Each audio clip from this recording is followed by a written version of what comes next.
Just a minute.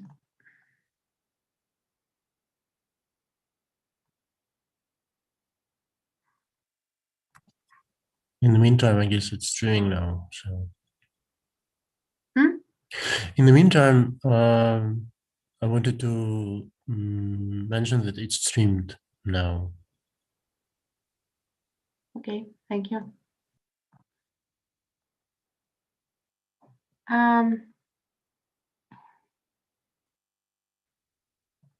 I think it will be useful to remind of several things that are important for analyzing spectrograms. And first of all, it is the division of distinguishing between periodic oscillations, which is tone in vowels, in voiced consonants, in sonorants, and chaotic non-periodic oscillations that characterize consonantal segments and obstruents. The next important thing is the fundamental frequency that is visible in the bottom of any spectrogram. Please pay attention to fundamental frequency. If there is one, it is the sound is voiced. Maybe it's a vowel or sonorant or voiced obstruent sound. And if there is no fundamental frequency, it is voiceless or devoiced. Last time we discussed vowels and looked at formants that are visible in the spectrograms and are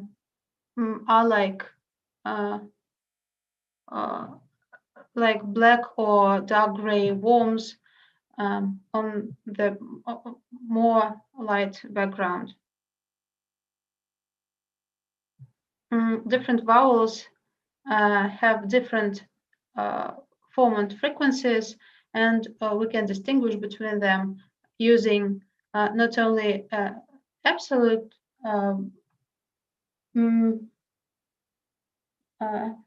absolute numbers of their formant frequencies, but also the relationships between different formants. For example, in R sound, F1 and F2 are close to each other, and F3 is higher.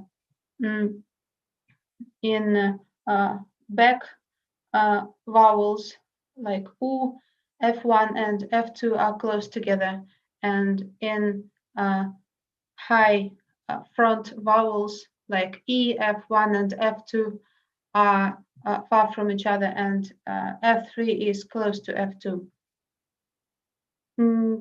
So you can predict the articulation if you know the spectra, and you can predict the acoustics if you know the articulation.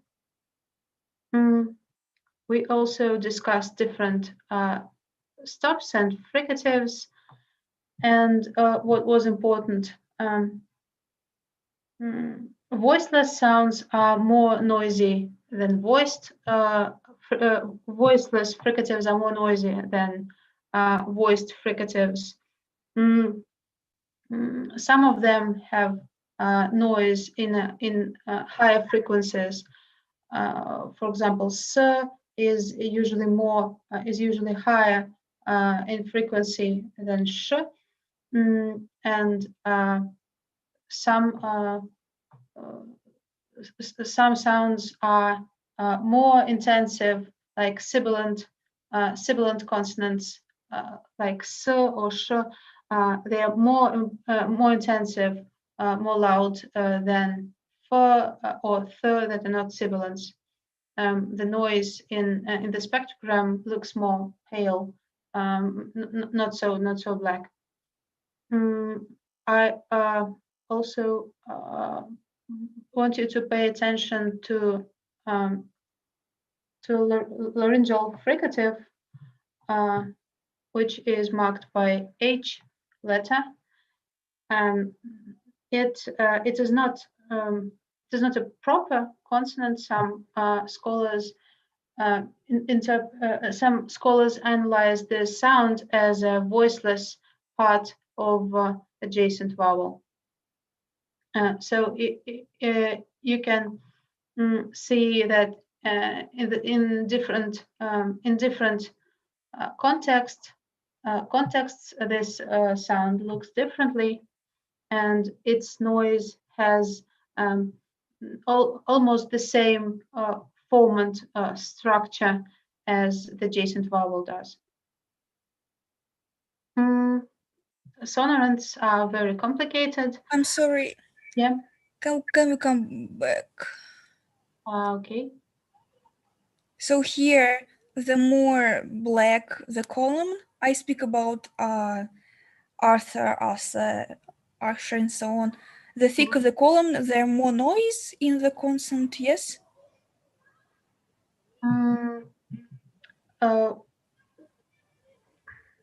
The darker, the louder. The darker, the more intensive. So if you have black here or dark gray, it is more intensive. The noise is more intensive than here when it is light gray or maybe even white. Intensive. Intensive. So it's loud when you look at the spectacle at the oscillogram. You see that when it's just a straight line, there is no sound. It's silence. Here you have some not very intensive noise. Vowels are the most intensive, so they're the most loud, the most salient. And here you see that the noise is more intensive than at the end of the word. So this noise is the most intensive. It is almost the same intensity level as vowel is. So this fricative part is a sibilant. So it is something like fricative noise, like in ts. So this noise is sibilant noise. So it's high intensity, and it has high intensity and in high frequencies. So you can distinguish between more intensive and less intensive fricative noise. And it is a clue to distinguish between sibilants like s and sh and non-sibilants like f or th or h. Any more questions? Okay, thank you. Maybe it's just not answer to your question. So please ask again so that I could understand. No, I understood, but but you speak that it is like intensity and it is loudness. But if we look at the consonant, you said that it's also about loudness, and that consonants, oh, not consonants, vowels. They are loudest, yes. But if we compare t to a vowel, the darker area refers to the consonant. So you see that in vowels, as in sonorant consonants, you have this fundamental frequency. This fundamental frequency is very intensive. It is not seen here because, as I understand it, we have if the fundamental frequency was if it is visualized as it is, we just couldn't see anything higher than fundamental frequency, as it is the most intensive formant of everything that this vowel has. So just imagine that your neighbors are shouting at each other, and you can hear them shouting at each other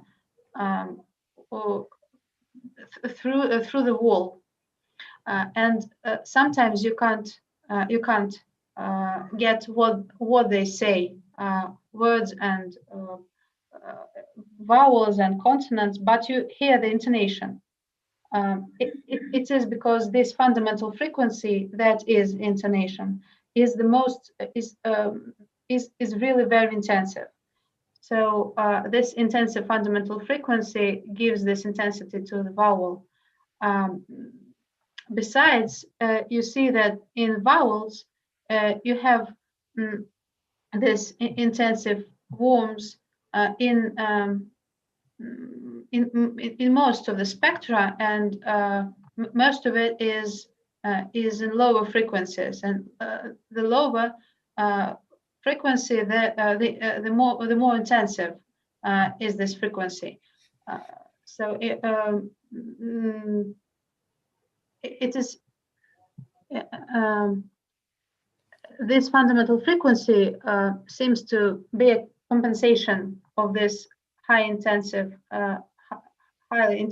and higher frequencies noise in sibilants. Mm-hmm. So that's why vowels are more intensive. They have fundamental frequency. Mm-hmm. Okay, I see. So it's not about the color always, yes? It is almost always about color, but this fundamental frequency is it looks more pale than it is in reality. Mm-hmm. Okay.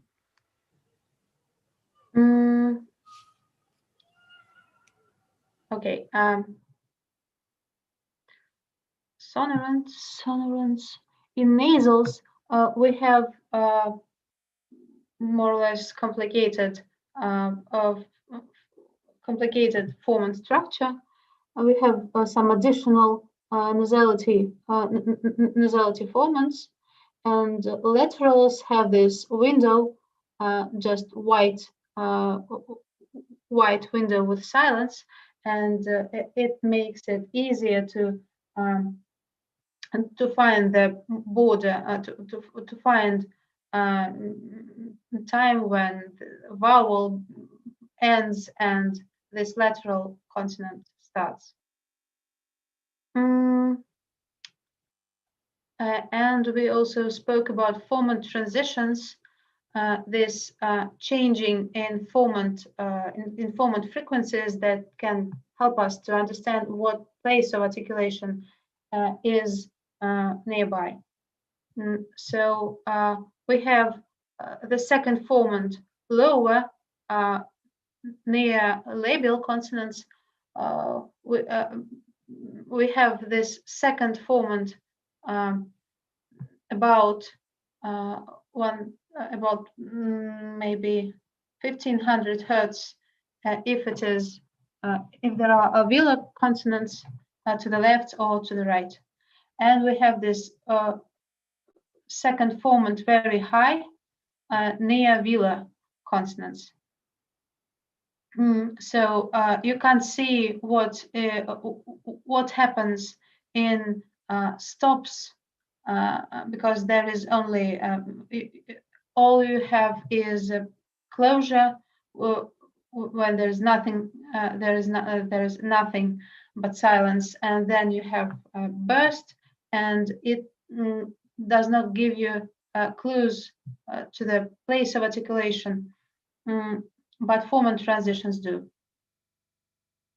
And I also have here a very important picture about rhotic sounds in English. Here we have wet, yet, let, and ret. And please compare these four consonantal segments. In wet, wet starts with a labial consonant, so you have this second formant rising from this consonant to the articulation of air. Yet starts with E that is very similar to E. So you have second formant higher than 2000 hertz and a little bit higher. Here you have LED with this white window, and nothing happens here, but you have something resembling a fundamental frequency and formant structure here. And here it is, this white window, and this very distinctive border between L and E. And the second formant is also rising after this consonant. And please look at this rhotic sound that lowers the third formant. Second formant rises after R, but the third formant is lowered dramatically near this rhotic sound. And just compare with the third formant in other sounds.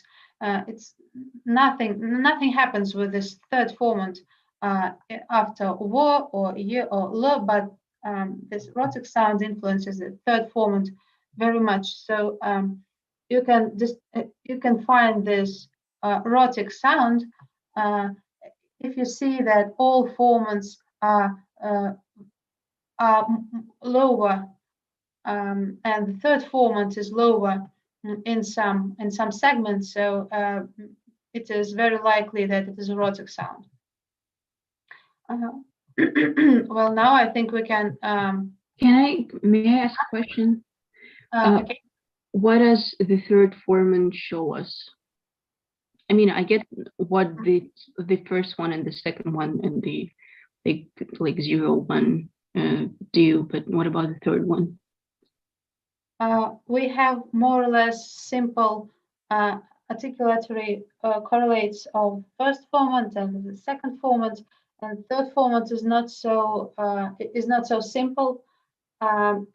In many languages, it does not take part in distinguishing between segments. So you can hear what is what, even if this third formant is removed. But in several languages, this third formant takes part in some distinctions. And rhotic sounds and rhoticity deals with this third formant. And I can't say about anything that can be called the only articulatory correlate of this third formant. So it is more mysterious and more complicated than others. I see. Thank you. So now it's reading training. I have three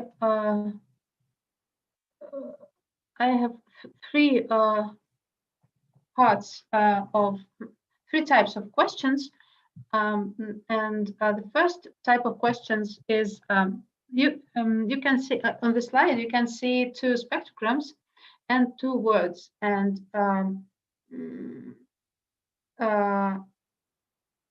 And what we do here, we try to understand which is which. You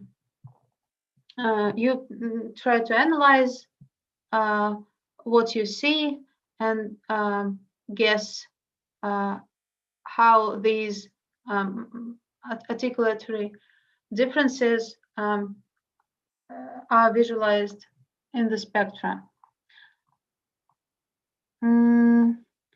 So we have down and town here. Any ideas which is which? Can I try? Please. So the second one is down. It seems to me. Can you please comment on what you see and what you think. So as we see, like there, maybe I've not tried. I just heard that, like the part which shows us a consonant is more distinct. In the second, Yes, in the second word. Yes, in the second word. Okay, we have some formal structure here and some formal structure here. Nothing here, and we have something noisy here. So, how can you We have guess? down and down. Okay. To me, it seems that the t sound is more sort of noisy than the sound. So I would guess that second is t, because in the beginning of the second one, there's some sort of noise and then a vowel, and it just seems more likely than it's, I don't know, down and da. Yeah, just from that, I think I would say that. I don't know. Because of noise, but well, just if we just look at the beginning, I guess if I don't look further, I would say that the second one is down. Okay, what can we predict if we know that one of them is down and another one is town? What do we expect to be different in these words? What do we expect to be different? The first sound, consonants, they're different, and maybe. Okay, what's the difference between these two consonants? Well, the sound is, I forgot words. The sound is more sonorant. No, is that the word? Voiced. It's voiced, yes, voiced, and the is voiceless. Here we go. Yeah, forgot words for a second. Okay, we have actually we have two types of languages on our planet. We have true voicing languages that have sounds like d and t distinguished in voice. So when your vocal folds work, the voiced sounds are produced, and voiced are always voiced, and voiceless are always voiceless, and voiced sounds have voiced closure. And but it is not the only option. In aspirating languages like English or German or different languages like English and German related to English and German, you don't have this phonational contrast as the main one. So they can be different in phonation, but it is not what is different in them. That's why we call consonants like d and t in English or German not voiced and voiceless, but Lenis and Fortis.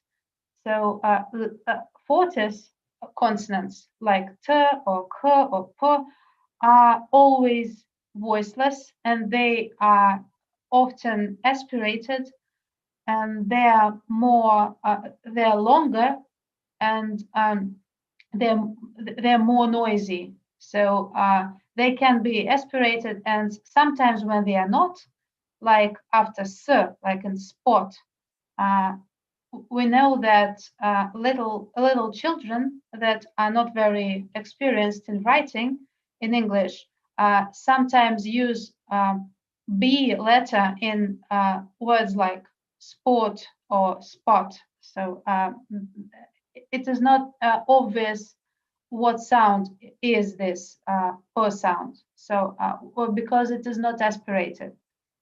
So typical Fortis consonant like t is aspirated. So as you see, the second one is aspirated. you have this burst throughout the spectra, and then you have this noisy part, this frication, and nothing happens in fundamental frequency. There is no fundamental frequency, and then formants begin. So VOT, this voice onset time, is long. So you have this high numbers of VOT, and phonation starts after some time. And this is typical aspirated consonant, as typical Fortis consonant. And Lennis consonants are never aspirated. They can be voiced and can be voiceless. Here we can't see the fundamental frequency. There is closure here, but we can't see the fundamental frequency, as it is not fully voiced as in Russian. When we have dom, when we just can have some, even we can even have prenasalization in voiced consonants, as they have to be fully voiced. And in English, you can have just phonation that starts at the same time as the burst comes. And the main difference between these two words is that here we have just burst and then phonation. And in the second word, we have burst, then frication or aspiration, and then phonation. So this is the difference between them. And it is true for all stops in English and in German. When in initial position, it is more or less typical. What you see here is more or less typical. So they are both voiceless, but the Fortis one, t, is aspirated. When you have these consonants in intervocal position or after sonorants, you can have this Lennis consonant voiced, but it is not necessary. It is not necessary. But can I ask? Okay. So the first question, noisy and intensive are the same? The more noisy, the more intensive. You can have intensive vowels, and you can have more intensive or less intensive sonorants and obstruents as well. But when I mean noisy, when I say noisy, I mean a lot of noise. So it's a non-periodic chaotic oscillations that are not structured. Like here, when we look at this oscillogram, you can see these lines, vertical lines. They're periods that comes after vocal folds vibration. And here on the oscillogram, there's lots of something gray, but still you can see these lines, periods that it structures this periods structure this this picture, the sound, and we see that in down everything is voiced. So this periodic oscillations, these periodic oscillations are present in all the sound. And here we have the first sound non-periodic, and we can see here no predictable pattern. So it's just noise. It is chaotic and non-predictable. And here we have predictable periodic oscillations. So more noisy, when I say more noisy, I mean that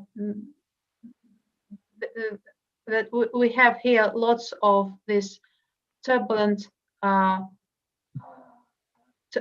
noise, non-periodic oscillations with no fundamental frequency. It is very often with no fundamental frequency. So here we have tone, and here we have noise, and lots of it. And all voiceless are with no fundamental frequency, yes? All voiceless consonants. When you see that there is no fundamental frequency, you can say that this sound is voiceless. But it can be a Fortis consonant or a Lannis consonant, like here, you can see that the closure is voiced. So the closure is not voiced, it's voiceless. But so in English or in German, this contrast between voiced and voiceless does not have much sense. So you can say that something is voiceless or part of some segment is voiceless, but sometimes it is not very important. I have several pictures in this presentation, and there are sonorant segments that are voiceless, and they are still sonorants. So sometimes you can have vowels devoiced. So there is no fundamental frequency, but it is still a vowel, just devoiced under some, I don't know, circumstances. Are you absolutely and totally confused? No, Fine. I'm just wondering now why why vowels are so different in two pictures.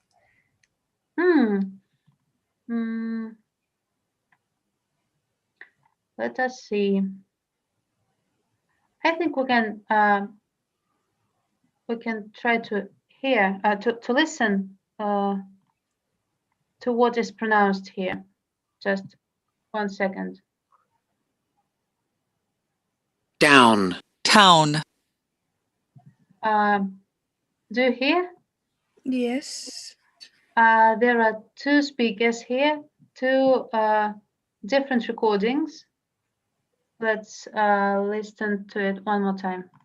Down. Town. Down. Town.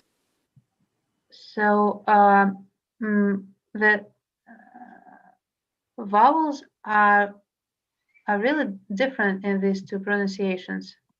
Down. Town. It seems like I hear the difference. Yes, but I can't fully explain it. Well, let's look at the formant structure. On the right, we see that the formants do not change much.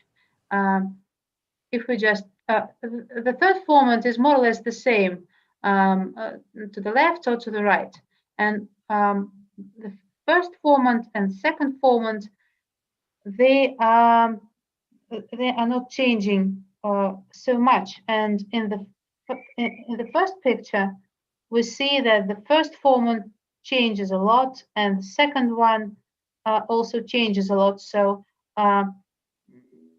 when the second formant changes in such a great extent, we can just guess that that this vowel is more front at the beginning than in the end, or maybe that in the second picture the vowel is more labialized from the beginning till the end. It's more labialized than in the first picture. And so it seems like I heard that the second one is more labialized. Okay, let's listen one more time. Down. Town. Yeah, we see that we can hear that the first one is more front. It begins as a front vowel. So it's, there is something American in it. So it's down, not it's not a, but something like a in the beginning of this one. Down. Town. And it's more like more homogeneous and more back in the second picture. Is it clear? Yes. Okay. I have lots of pictures. Here we also have something like distinction between g sound and k sound, and maybe it's something in vowels here. So it's about phonation and this Fortis Lannis contrast. Any ideas? One of them is ego or anything like this, and another one is echo or echo. Any ideas? Which is which?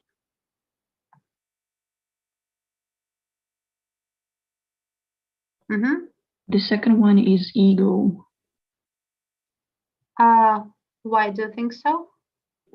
Well, I can see that the first vowel is E because the first and the second formants are very distant from each other, and the consonant isn't as intensive as in the first word.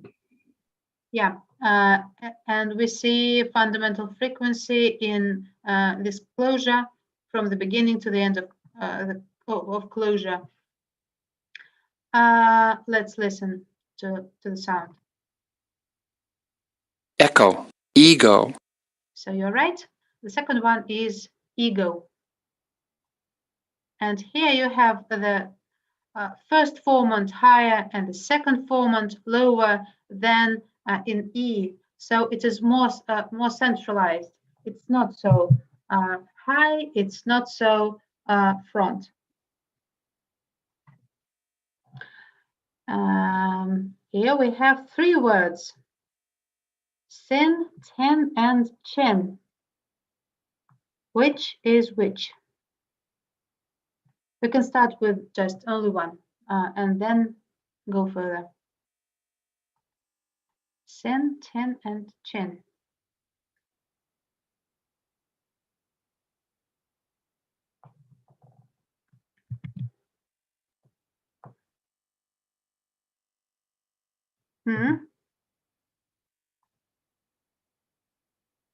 I can try again if nobody else wants to.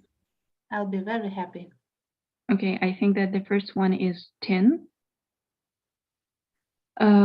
Because I guess I can see the closure. Yes, and it is aspirated then. So the first one is 10.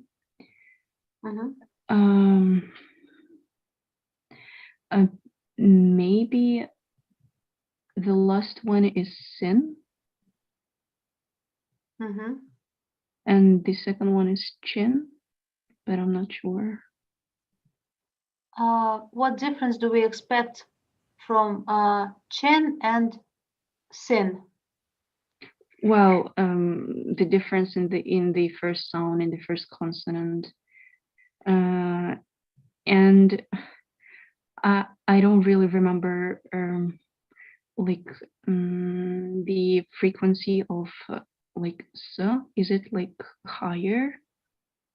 You can try to feel it when you pronounce sh, and you can just feel what has high frequencies. I think so. S is higher than sh or sh. Well, yeah, that's what I thought. So I think that the last one is sin and chin is the second one. Let's look at the sound. 10, chin, sin, 10, chin, sin, So that's right. And we can see here that the fricative sound is very intensive, and here is even more intensive. And they are both more intensive than this aspirating noise in 10. We can see that that s in the last word is intensive because the most intensive parts of the spectra of this fricative is higher. So we have here we have the scale that just we can't see anything that is higher than 5,000 hertz. And this sound is very intensive on higher frequencies. 10, chin, sin, Very, very sibilant. I have a question. Uh-huh. So could you please explain or just remind, I forgot, what are the first and second formant or what do they represent? Can you please repeat your question? Yeah. Can you hear me? Uh-huh. I was just asking if you could remind me what first and second formants are represent. I forgot. So like the definition or numbers? Definition. Yeah. Okay. If you have some vowel or sonorant segment, there is fundamental frequency and lots of other periodic oscillations in the spectra of these sounds. Some of these periodic oscillations are more intensive than others, and when they are like together, they become very intensive, and you have not just some intensive oscillations in the spectrum, but several several parts of the spectra that are very intensive and are built of different oscillations that are a part of this sound. So in the spectrogram, you can see these black or dark gray lines or worms. Like here, you can see this black parts of the spectrum. So in the spectrum of this sound, these areas are the most intensive, and they influence the quality of the sound most of all. And different vowels are distinguished by these most intensive parts of the spectra, by their formants. And it is known that the first formant, the second formant, and the third formant are most important in vowel in distinction in vowels. So we need only 3 formants to make all vowels of our language different from each other. And so if you analyze the spectrum of fricatives, like this fricative noise or aspirative noise, it is very important what is the noise rate, what frequencies are most intensive in the noise of this consonant. And but this noise is not so structured as we see periodic oscillations. As the structure of noise is not so bright and visible as the structure of periodic oscillations in vowels and sonorants. So these formants are these black worms that are that show us the most intensive parts of the spectra in vowels. Is it clear? Yeah. Thank you. Okay. 3 words, different sounds, different initial sounds. E, F, and C. Which is which? Maybe Sonia. Sonia, can you please help me?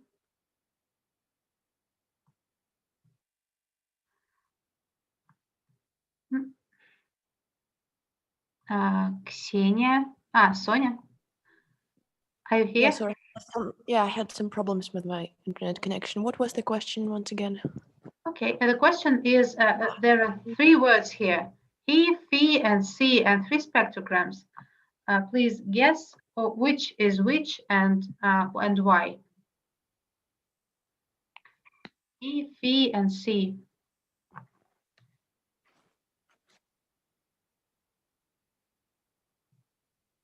What's the first one? How do you think? The first spectrogram, what is the word? I think it can be C. Why do you think so? Because the first sound looks like S being dark on top. Okay, it's dark, it's very intensive. We can see it here. And we still have two of them. One of them is he and another one is fee. Please guess.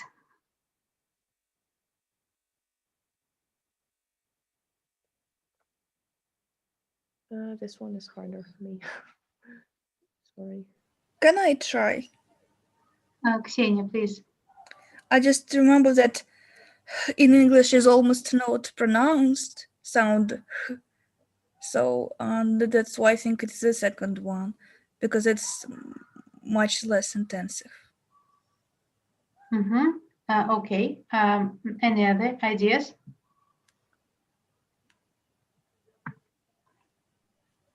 So, and the F should have some noise. And that's why it's the argument. Okay, it should have. What?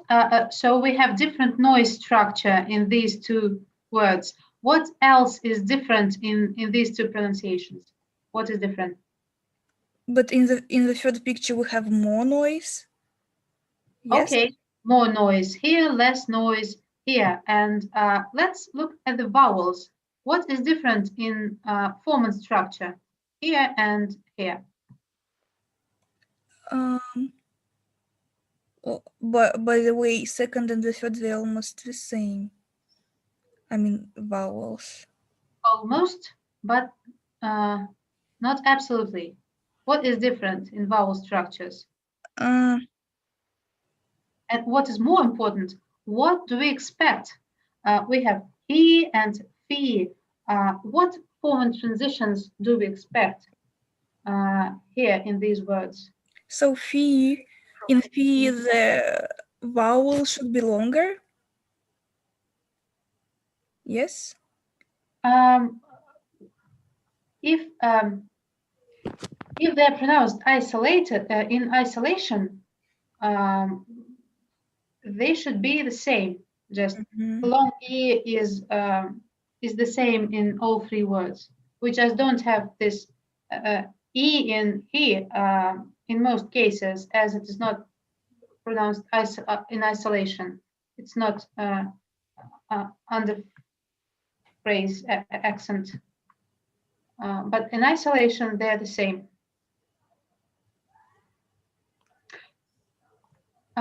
Okay, let's listen. C, fee, he. So the first one is C, so you win. And then we have fee and he. C, fee, he. How can I get it? Here we have the second formant going down to meet this consonantal segment, and here I can't see anything. I can see that anything changes when consonant meets vowel. In labial consonants, labial sounds make the second formant lower. So this change of the second formant to the lower frequencies is predictable when the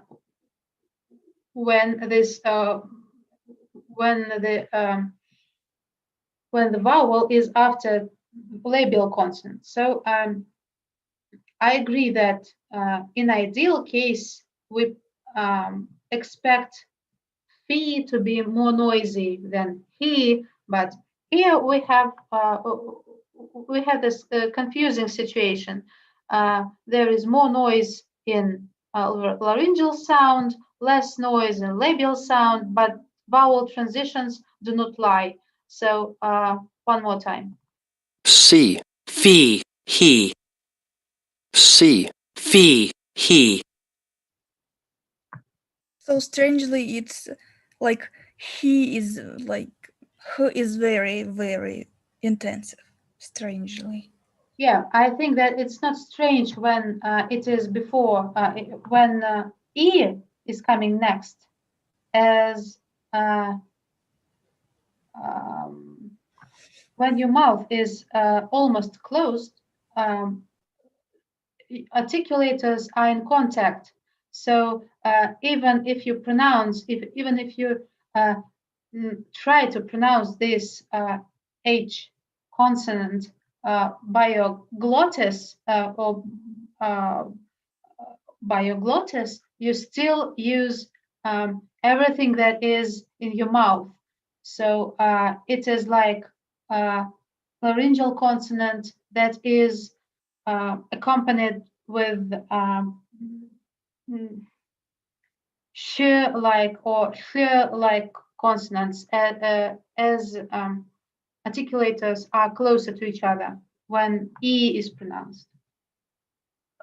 I think it is what influences the intensity of this sound.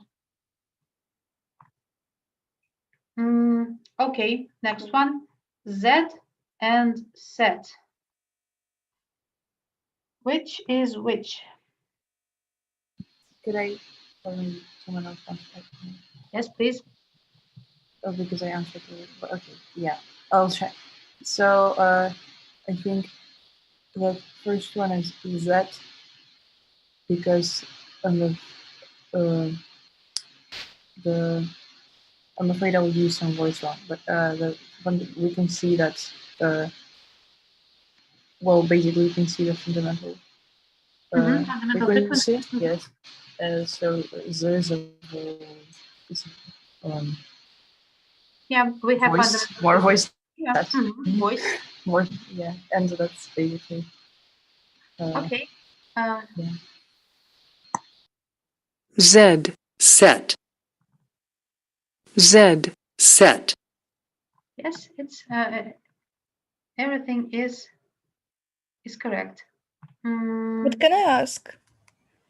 Yes, of course. Isn't S supposed to be more intensive? Yeah, it is. It is supposed to be more intensive, but anything can happen. And here we can see that the intensity of this sound is very high, and maybe it is more intensive in higher frequencies. As we can see that this S sound is really high when I play the recording. Z, set. It's very it's very high, so we just can't see the intensity of this of the sound in this scale. But I agree that I don't expect this. I don't expect a voiced fricative to be so intensive here. It is usually not so intensive. Mm-hmm. Z, set. Mm-hmm. So it seems like in reality, sometimes it contradicts what we expect. Yeah, it can be anything. Rarely. Mm-hmm. Okay, so In reality, it can be anything. What do we expect here?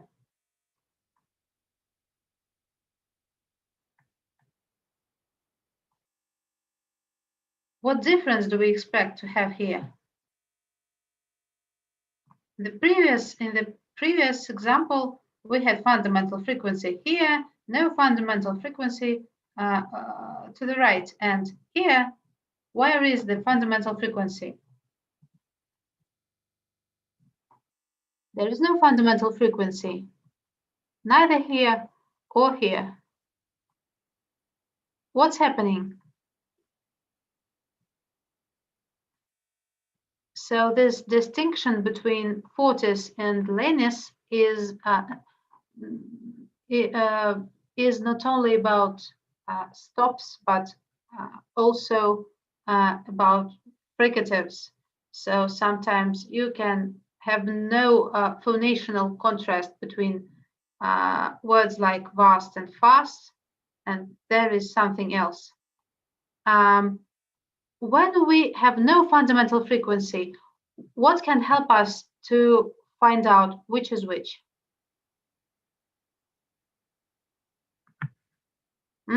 Any ideas?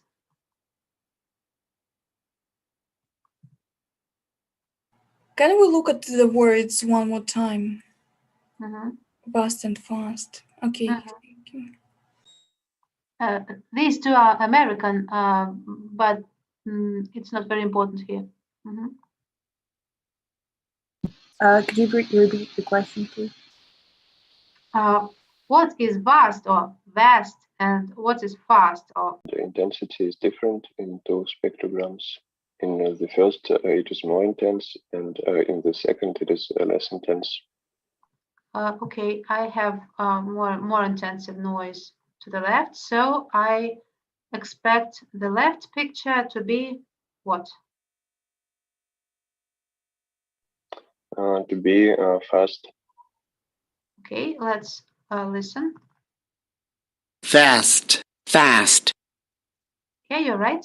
The first one is voiceless, not voiceless, but Fortis, and the second one is Linus, and they're both voiceless. Can I ask? Mm-hmm. But when we have voiced consonants, or maybe it's not about frequencies, but do not we expect something to be at the bottom? Or it is not, it doesn't refer maybe to frequencies, only to... You mean fundamental frequency? Like, yes, fundamental frequency.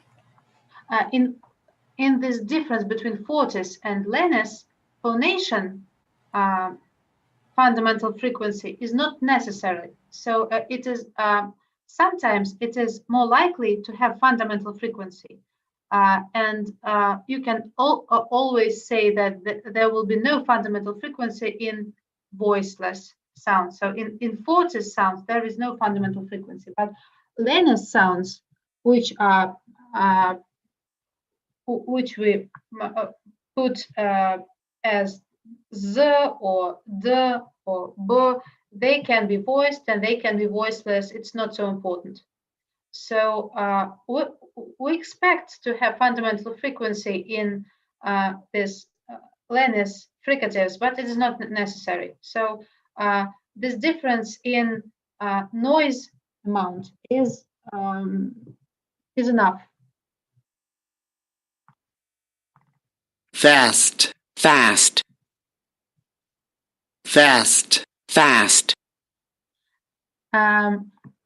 If your language is not aspirating but true voicing, like Russian, you still use this noise rate in distinguishing between these sounds. For example, in whisper, when you have no fundamental frequency, you have whisper. So, but you still can hear if it is voiced, originally voiced or originally voiceless, because this amount of noise rate is very important. So even in this recording, you still can hear these two sounds as different. Maybe you can.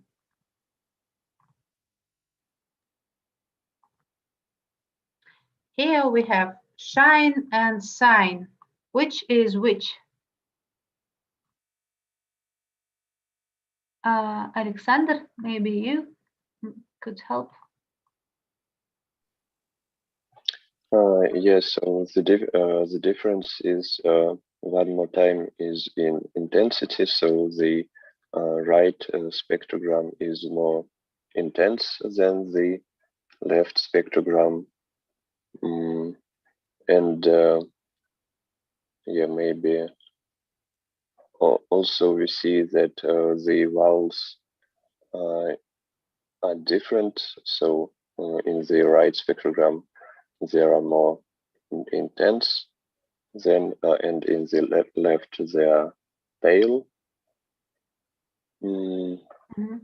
So do I remember correctly that if it is more intense, then it is more noisy? Yes or not? Not always. So Not always. Okay. When I say that the fricative sound is noisy, maybe maybe it means that there is noise all in all the spectra. So here we have no noise in the lower frequencies.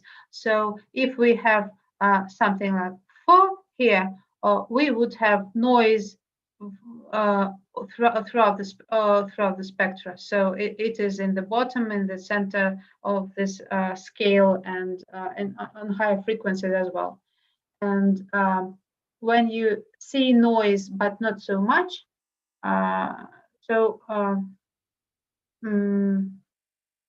you can't say that it's more noisy.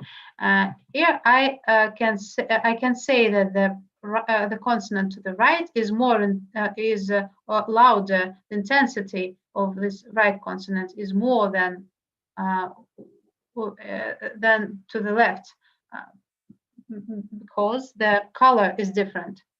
It's more pale to the left and it's darker to the right. So the intensity is color. And the difference between these two consonants is in intensity and in the frequency. So we have most of this intensity higher than 200 hertz in the right word. And we don't have so much intensity under 4,000 hertz on the left picture. So the frequency of noise is different in these two cases, and it is the difference between s and sh. S is higher than sh. So they can be, the intensity can be the same, and they can be, one can be as noisy as the other one. But frequencies in which noise is most visible and darkest is this distinctive feature. So it's sign to the left and shine to the right, as noise is lower in shine. Sign, shine. And could we understand, like judging only by intuition, which one is noisy? Because I was thinking that shine is less noisy than sign, so sure is less noisy than so, but it doesn't seem that this noisy, less noisy, more noisy thing can help here.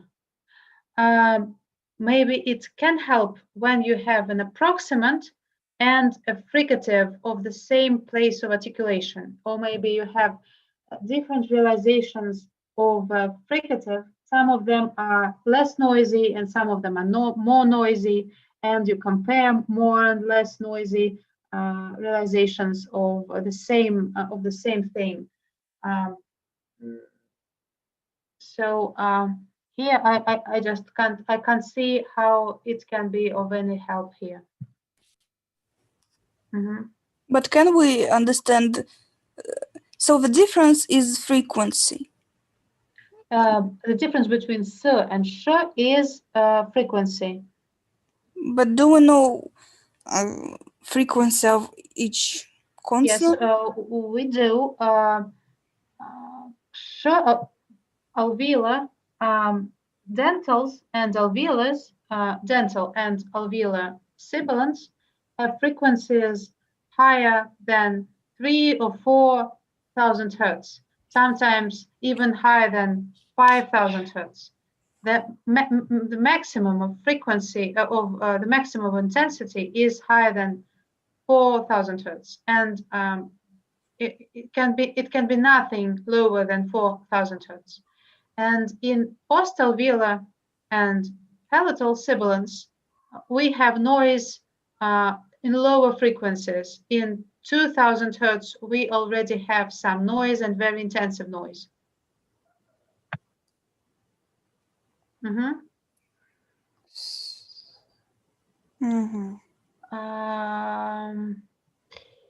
I can't find this. Reading spectrograms here. You see, you have asa here and sha here. The maximum of intensity is somewhere here, and the maximum intensity in sha is 2,000 hertz and 3,000 hertz, and sa is more intensive in higher frequencies. You see, it up to 8,000 hertz. The frequency is lower here. Okay. So in order to guess right, we should just know all these frequencies by heart. Yes. We can know these frequencies by heart, or we can just feel it, just pronounce s, sh, and feel that s is higher than sh. You can use your own ears. Sh is it's like more spread in the spectrum, and s is more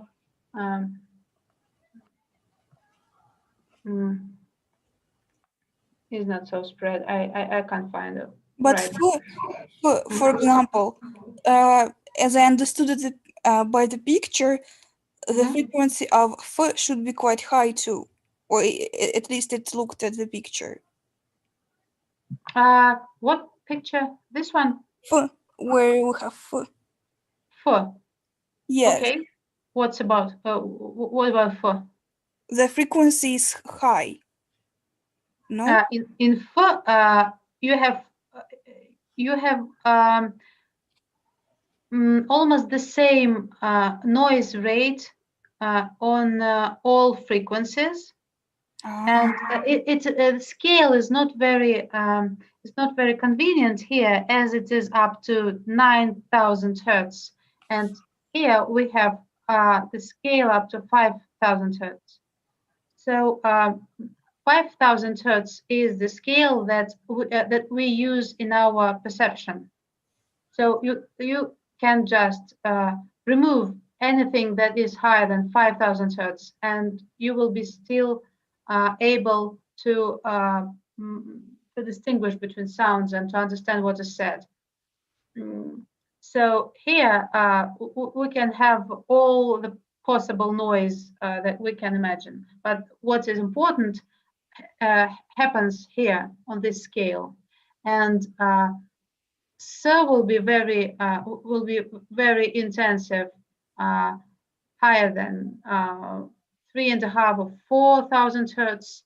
Sh will be very intensive, higher than 2,000 hertz. F and th will have noise even on lower frequencies, and lower frequencies are very visible in afa or ava. So the frequencies are different, and you distinguish between less intensive non-sibilants and more intensive sibilants as well. So the first distinction is between sibilants and not sibilants, and then you look at the frequencies, and you look at the structure or at noise structure. I think that it's time to have a break. Let's meet in maybe in 10 minutes or in 15 minutes. I don't know. Let's meet in 15 minutes. 7:40.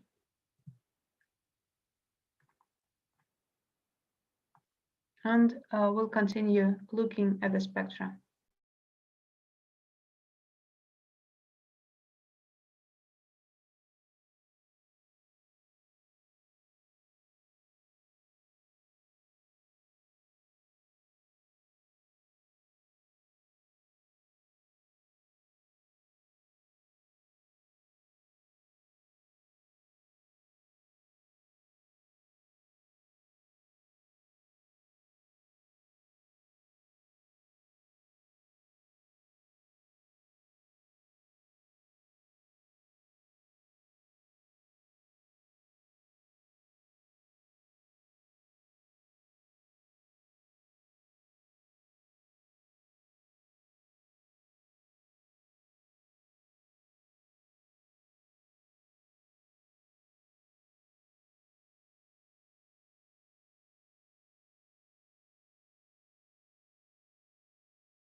If you have already joined us, please raise your hand.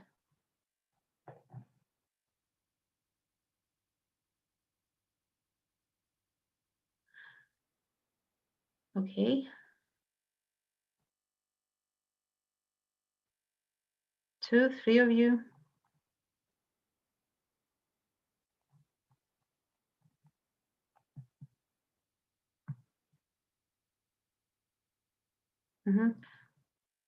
Okay.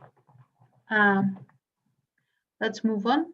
And it's another another slide with 3 words and 3 spectrograms.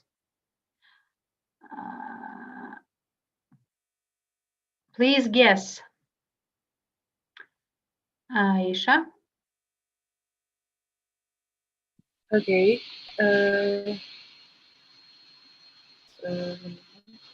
So. I'm really. So, just looking at fundamental frequency, maybe. So the second one, in the beginning there is fundamental frequency, so I assume then it would be read because it's more. Is there such a thing as R-like sounds or something like that? I think I'm really not sure. R-like, or what do you said? Was it rhotic? Or? Yes, it is erotic. Erotics are just many sounds that are that we write down using letter R. It can be anything, any place or manner of articulation. So it's just English erotic is in most cases approximate. Okay. I see. So the second I assume would be a reap. Okay, the second one, you say it's reap. Okay, and yeah. And then, so the third one has in the beginning it's lower frequency sound, correct? Yes, we can say that the noise is lower in the third case. I see. So there's a difference between, so it's keep the same sound, coop and creep and keep, but then there's R there. Okay, so then keep, creep. And then you need some time to. So maybe creep is the last one, and keep is the first one, because there's just, it looks dark in the third one. It looks darker at the bottom a bit in the beginning. Okay, in the very end. Yeah. So that's your feeling. The first one is keep. The last one is creep. Creep. Yeah. And the middle one is reap.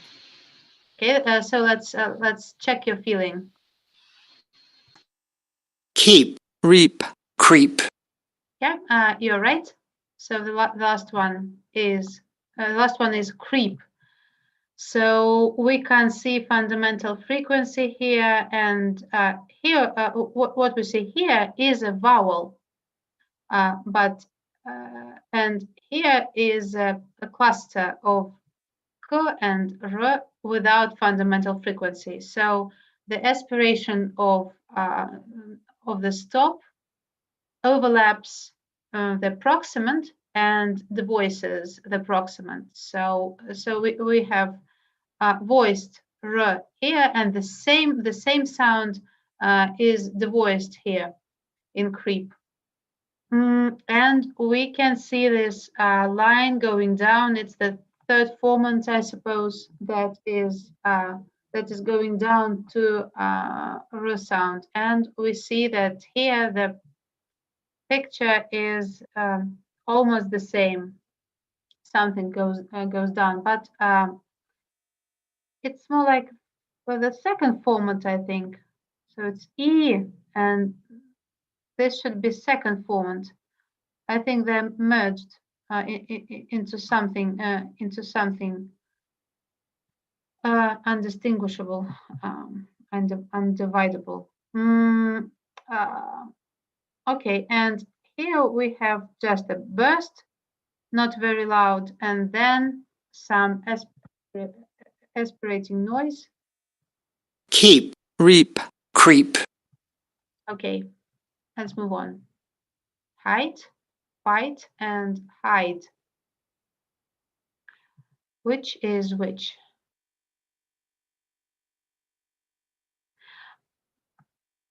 I want you to pay attention to the formant structure in this vowel part. So it is a heterogeneous vowel in all these cases. It is concentrated here, and first and second formant are close together, as it is low and not very front vowel, and then the first formant goes down, so the height becomes the mouth opening becomes smaller, so the first formant goes down and the second formant goes up, as this E sound, E part of the vowel is more front. So it's fronting and the height is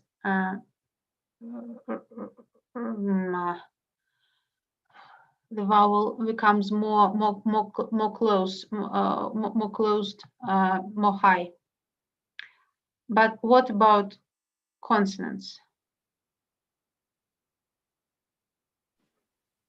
So if it is fronting, maybe it is the first one is f, because f is like dental sound, not like a labial dental sound. So it's like in front, and the h is in the back of the mouth. So maybe the first one is fight, and we can also see that there is some noise in the beginning of the first spectrogram, some little noise, and there are no such noise in the second and in the third spectrogram. So so we can also conclude by looking at this little noise that it is not repeated, so it is something that occurs one time. So maybe it's fight, and the two other spectrograms are for height and hide. And now we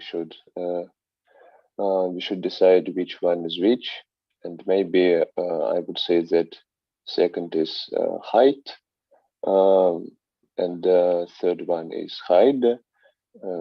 Maybe because second has more noise in the end, this little sound like t, height. I don't know. Yeah, and hide has less noise. That's true. That's very persuasive, and I also want you to pay attention to the duration of these words. And when they're pronounced by the same speaker one by one, we suggest that the vowel before voiced consonant will be longer than the one before voiceless consonant or before Fortis. So, but at the same time, I don't think I like what you said about front and back consonants, as it is not the way how it works. In labial consonants that are not palatalized, and they are, in most cases, they are not palatalized. Labial consonants tend to make the second formant lower, the lower second formant is responsible for backness. So labial consonants, as well as some velarized laterals, are more or less comparable with the back, with something with back vowels. So you have the second formant low in back vowels, and you have the second formant low near labial consonants. So they are pronounced in the front of the oral cavity, but they are lowering the second formant. And okay, and what is fronting vowels? Palatal and palatalized consonants are fronting vowels, so we're supposed to have higher a second formant when there is a palatal or palatalized consonant nearby.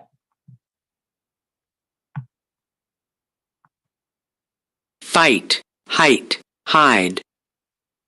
You hear that the duration of hide is more than in height. Fight, height, hide.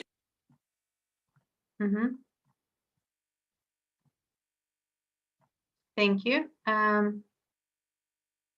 This one is about nasal consonants. Here we have different vowels, but we also have different consonants in the end of the word. So n, which is velar and alveolar, n, and labial m. So let's take a look. What do we see here? Maybe Alexandra, you can help me to guess, to find out. Okay, I will try. May I please see words?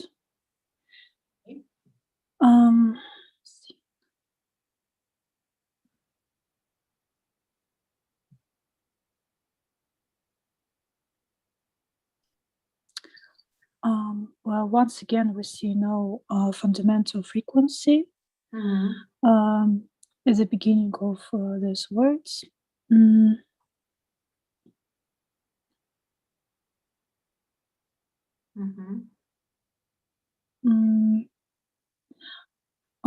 Well, we also see that for the last one, there is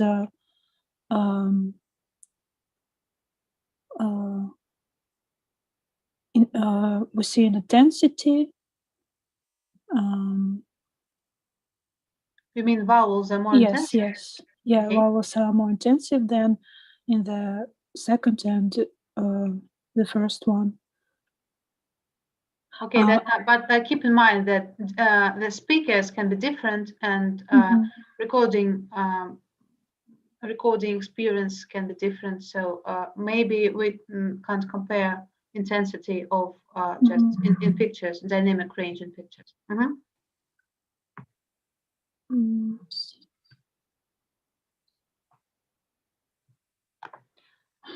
Well, for me, I need more time to process it. So let's look at Formant transitions.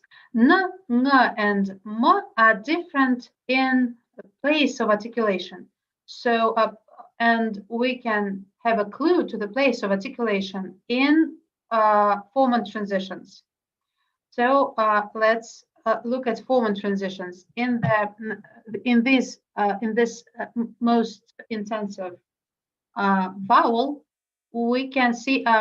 So it's they are all front and high. So we expect the first formant to be lower and the second formant to be high. So so this one is the second formant, and it goes up. It goes up, and it is already very high. So it's higher than 2000 hertz, and it goes even higher. And we have a class of consonants that can cause this this increase of F2? What place of articulation causes such a change in the second formant? Maybe maybe someone can say. So we have such a thing when velar consonants are nearby. So maybe I can find a picture here in Formant Transitions. Formant Transitions here. Here we can see R between labels, and the second formant goes down. Here we can see R and alveolar sounds nearby, and alveolar sounds have the locus have the locus formant locus in 1,001.5 kilohertz. So it's somewhere here, and velar consonants have very high formant locus, so any second formant will go up when it is a velar consonant nearby. So when we have a very high second formant and it goes even higher, there is no doubt it's ng here. It's a velar one here. So this is a velar one, and here we can we also have high second formant, but here it goes down. It goes down, and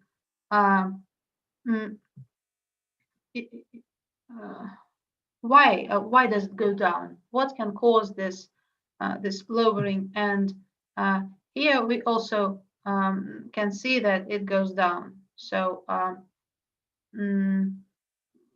maybe if this one is sing, so in these two words we don't have only consonants that are different, but we also have different vowels, and we expect to have a more long and more front vowel here, and more centralized one before n. So when I see these pictures, I think I can guess that the first one is seam, as it is more it's more front and more high than this one, and more and longer than this one. Do you follow? So Yes. I guess that this one is seam, this one is sin, and this one is sing, as I see this second formant going higher. Fight, hide, seam, sin, sing, seam, sin, sing. And we have just heard this burst in the end of sing, and here it is. So we not only have a nasal one here, but we have a nasal sound, and then we have a stop. It's not very noisy, but it is distinguishable and visible in the spectrogram.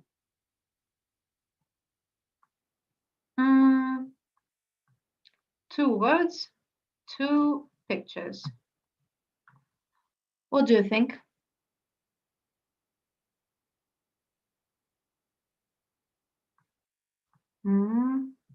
Anna, maybe? Which one? Well, I can go anyway. Okay, thank you. Well, I think that the first one is tune, and chew is the second one. Because Tune. Yeah. And do I have to explain? Let's listen. Tune. chew, Okay. How can you explain your choice? Well, well, first of all, you can see that in the first, like in the picture to the left, there are 3 sounds. And in the picture to the right, there are 2 of them.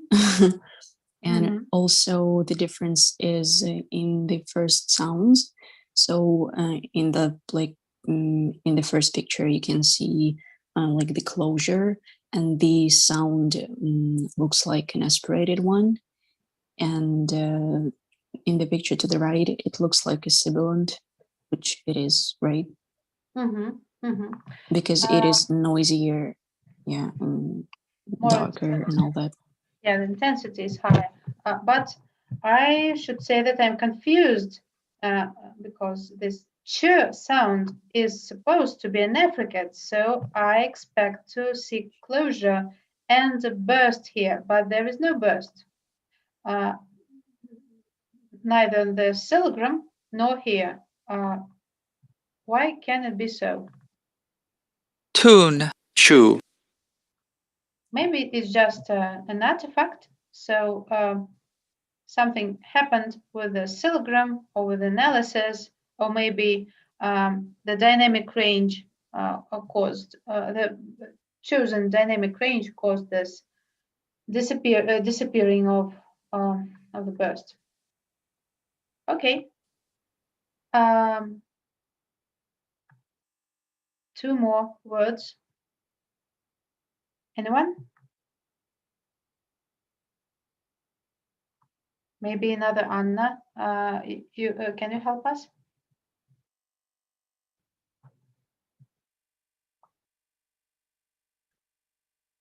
Anyone else?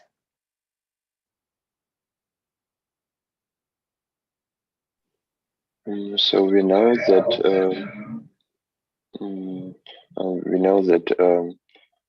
leave has a longer vowel and leave has shorter vowel. So maybe the first one is leave and the second one is leave. Yeah, so it is maybe the only criteria that I have, but maybe we can look at the formants and we see that it is interesting. So the second formant is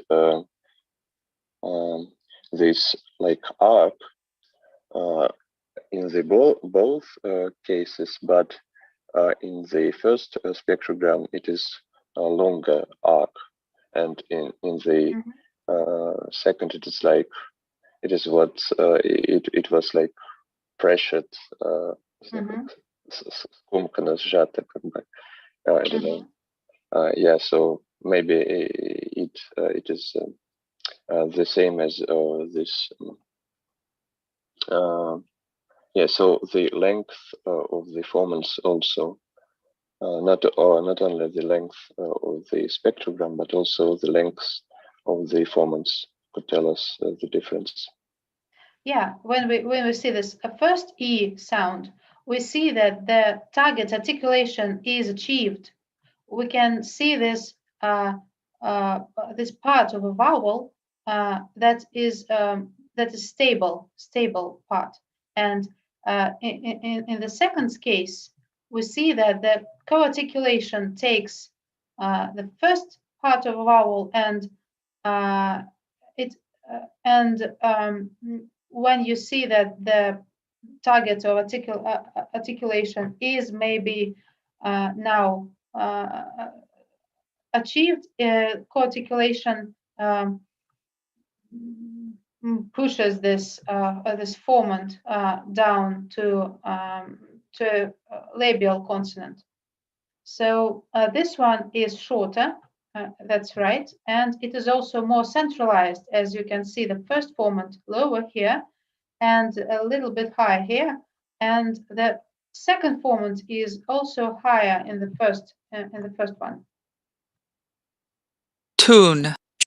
leave, live, leave, live, And you can also hear that the first one is more front and more high, and the second one is more centralized. Thank you. The next one is more tricky. Rate, wait, and late. Who will be the brave one?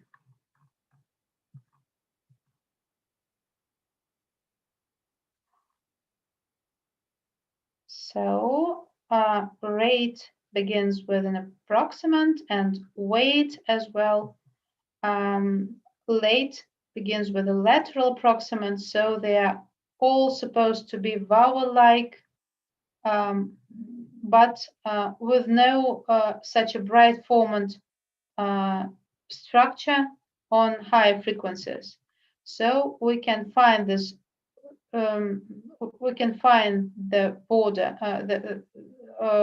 We can divide this sequence into a sonorant and a vowel, and it is easy to do here, and it is quite an easy task here, and here it is also visible. This border between an approximant and a vowel.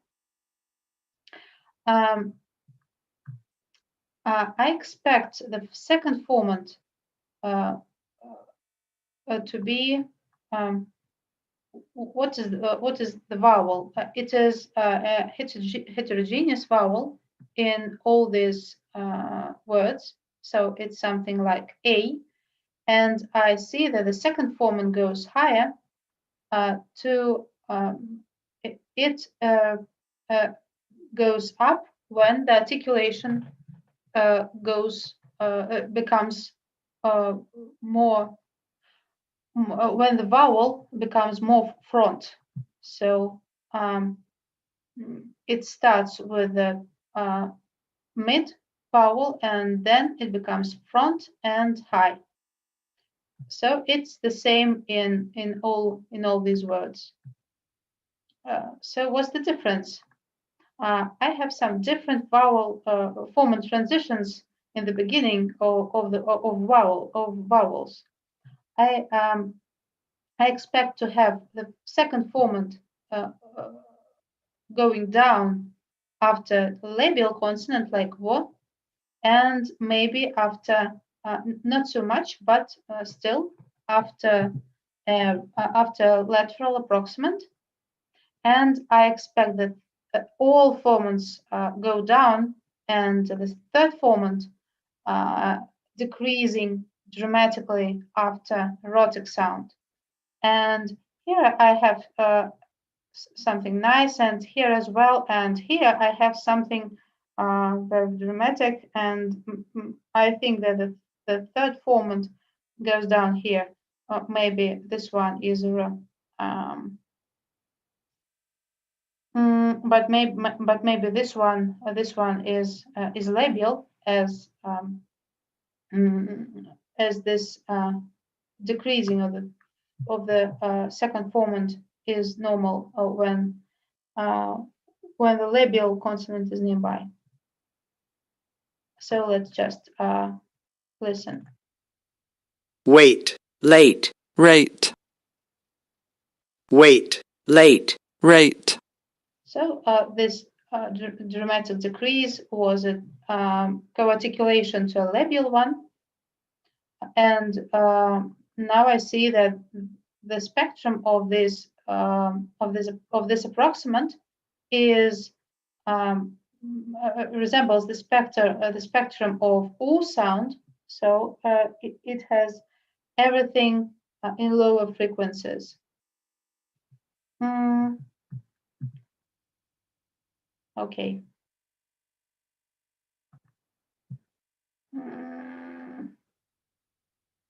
I think this one can be useful. Here we have two words. call, core, call, core, call, core, So their order is the same. The first one ends with a lateral consonant, and the second one ends with the rhotic sound. And please look at the third formant that does not change when the lateral consonant is adjacent, and the third formant goes down before the rhotic sound. Here we can see this change because we have F1 and F2 close to each other in lower frequencies. So we have this distinctive third formant that is visible as something that is stable or changing.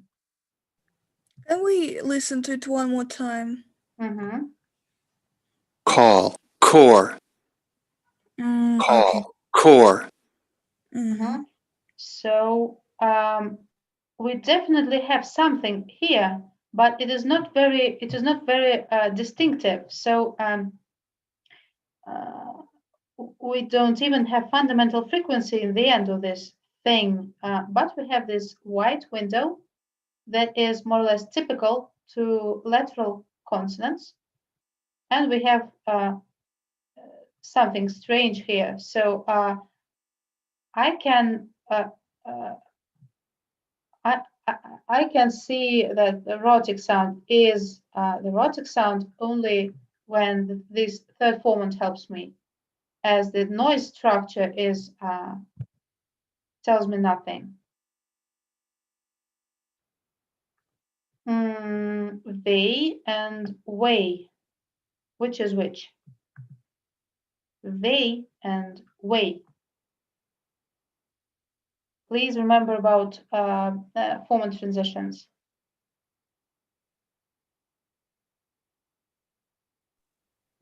First is they, and second is way, because in the first we see this clear, distinct, I don't know, noise in the beginning, like with very clear border, and in the second one we don't see anything like that, and word sound merges with the vowel, and we see this clear rise in the second formant, this, I don't know, this small arc.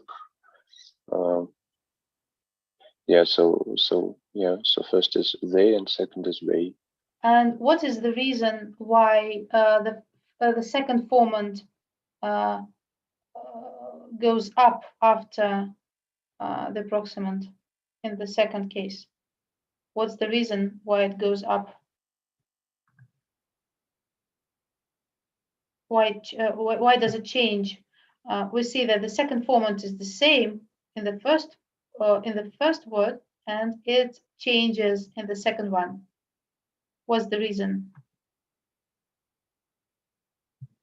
Anyone? Formant transitions. Well, because w is a labial sound. It's like, and Yes. That's right. That's why formants just resemble o sound. Yeah, formants do resemble o sound. That's why we have. I agree that we have a vowel-like structure here with low formants, and we have nothing here, as sonorants are less intense in higher frequencies. But here we have this second formant rising from wo to itself, and this formant transition is typical. It's typical for labial sounds. Labial sounds make this second formant lower. Labialization and labial place of articulation cause this lowering of the second formant.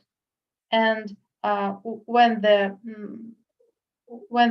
consonant is produced in a dental or alveolar area, we have the locus of or the locus that that attracts vowel formants. We have this locus here in the center between 1,000 hertz and 2,000 hertz. So it's 1,500 hertz, and it is not so different from where this F2 belongs.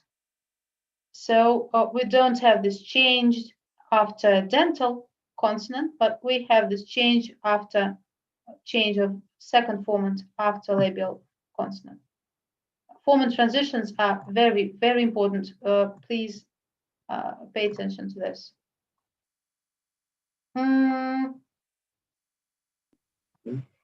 Maybe this one. It's important as it is. I expect to have co-articulation here in trace.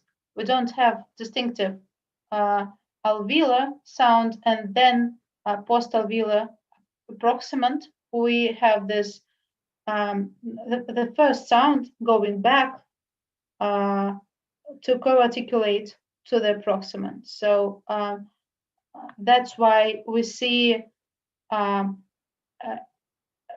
affricate-like pictures on the to the left and to the right. So they are very similar. Which is which?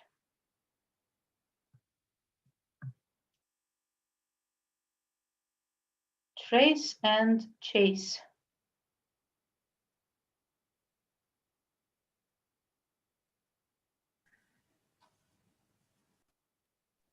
The first one is chase, and the second one is trace. Why do you think so? Well, because in the picture to the left, the first consonant is noisier. Like more intensive, like okay, more intensive, louder. Yeah, and the closure isn't as distinctive as in the picture to the right. And we see that there is something else before the vowel in the picture to the right, so it must be R sound.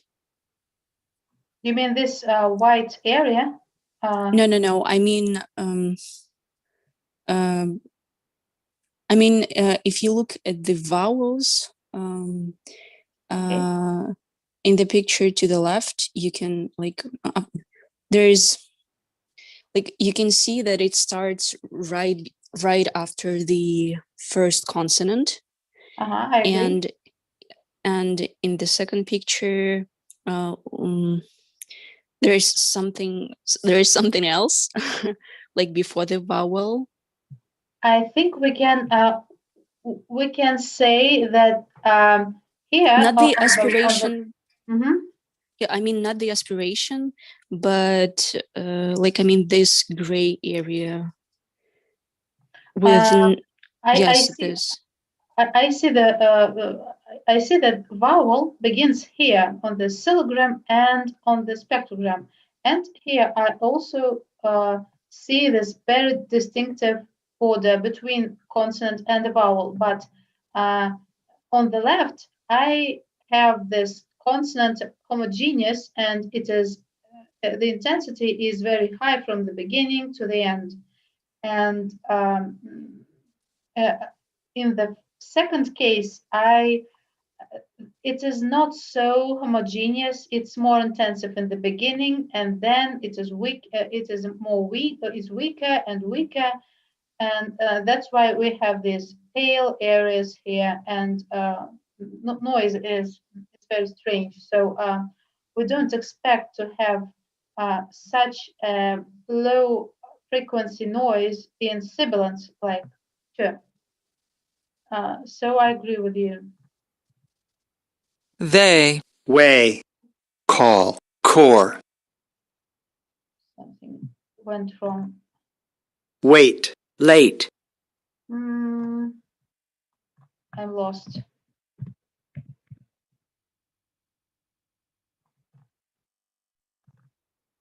fight, height, seem, tune, chew, leave, live, wait, late, call, core, they, way, lay, pay, chase, trace, Here it is. chase, trace,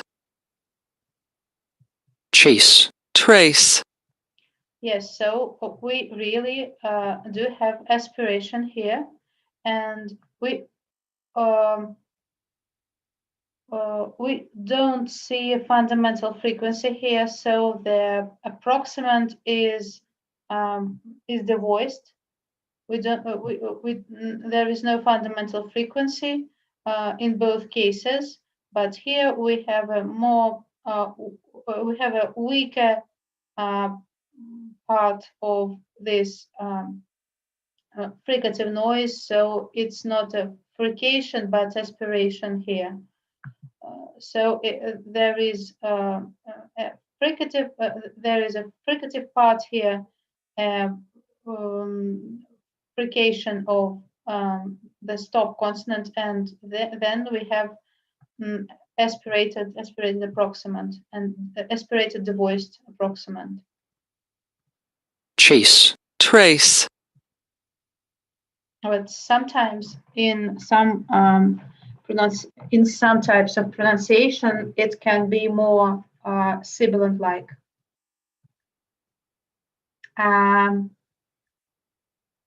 It is not a very convenient picture, as the scale is a little bit strange, but I'll just play the recording first.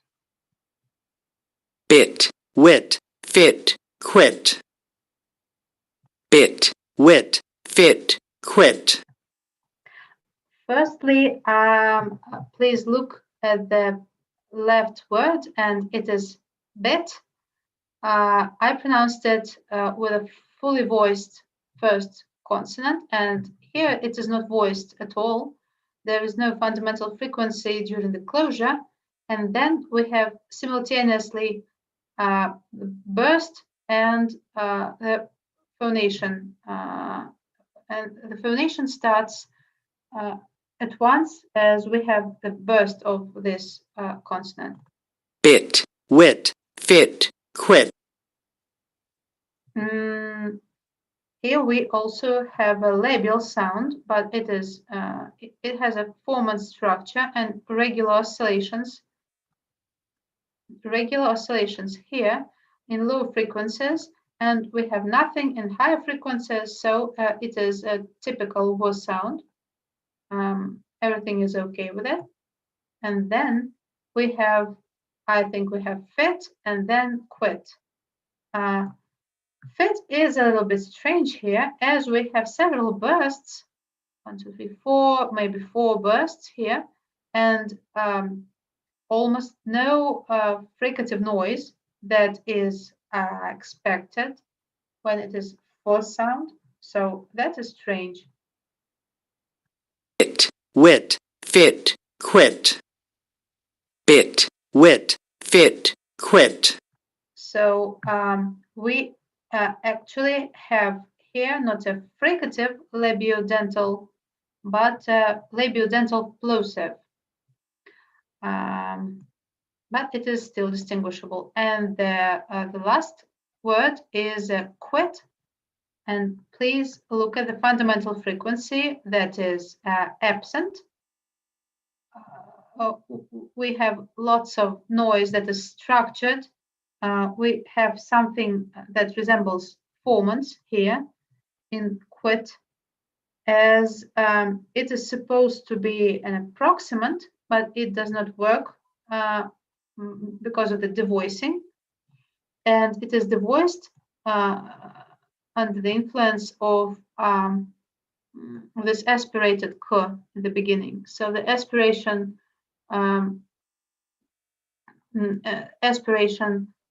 overlaps approximant and the voices, the approximant. It, wit, fit, quit.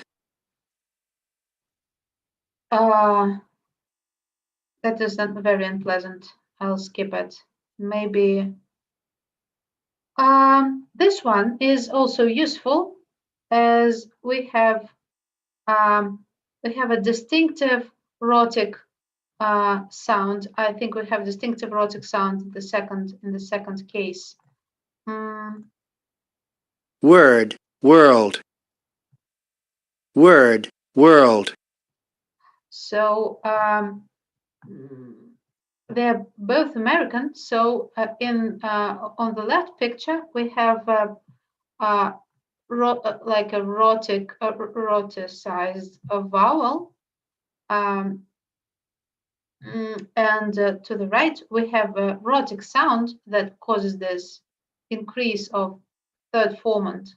It goes up before this rhotic sound, and then we have this lateral, something lateral with a white window in the middle of the picture.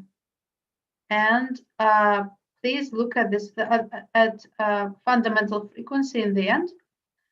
We have D here and D here, but we have no fundamental frequency after the burst. Word, world.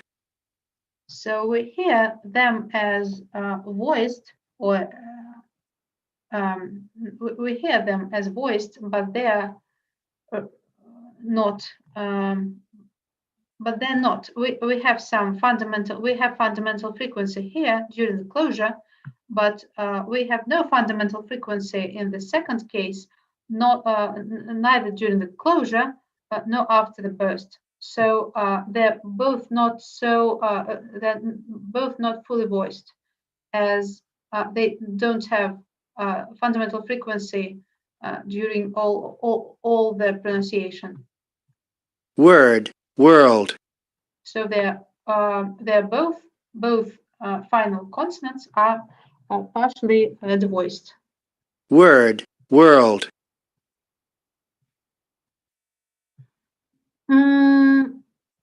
I think it's a simple one. Here we have something like last and lost. Which is which? The differences in vowels.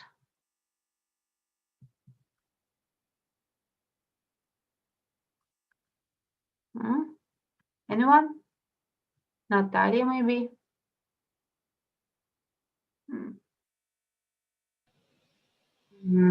So I'm not sure I really remember how the formants differ with A and O. But actually, I can suppose I can try to remember it. It should be A first, because the formants with A are closer than with O. I think pictures can help us. A sound and O sound are almost are very much same, but in O sound, both first and second formant are lower, as this vowel is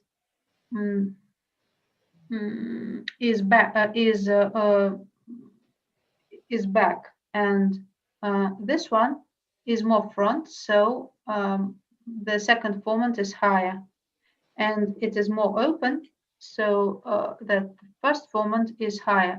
So we should remember that the first formant is responsible for the movements of our mouth and of our jaw, and if the high vowels have the first formant lower, and the lower is the vowel, the high is the first formant. So I see two distinctive formants here and something merged in the second picture. And I also see that the second formant is higher in this case, and it's lower in this case. So I don't even need the first formant and formant transitions, as I have this great difference in second formant.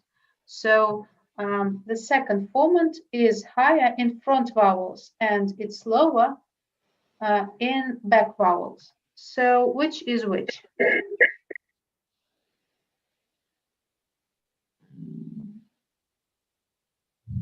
First is A. Which one is lost? The second one is lost. It's very likely. last, lost, It's not so. It's not so back and rounded as I pronounce it, but the difference between these two is the same. One case is more front, and another one is more back. last, lost, And rounded, and roundness lowers all the formants. But in what way? In what way back R is more front? They are both back. But not in this pronunciation. last, lost, The first word, the first pronunciation is a front vowel. last, It's a, like in cat. So it's a vowel that is low and front. last, And the second one, lost, it's not so front, and it's rounded. So roundness makes this second formant go down. So here we have something front and not rounded. And here we have something rounded. Ой, ничего. I was pronouncing it just for myself to find out. It's okay. If there were British variants of these words here, so the first word won't be front.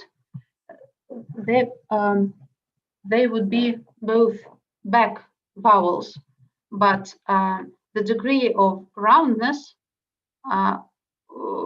would remain these relations between these two pictures the same. So the second word, which is lost, would be lower, formants would be lower than the first word, that would be last. So last and lost have the same relations as American variants that are front and rounded. last, lost,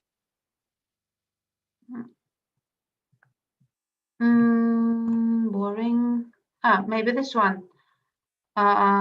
3 words, different vowels, the same initial consonant.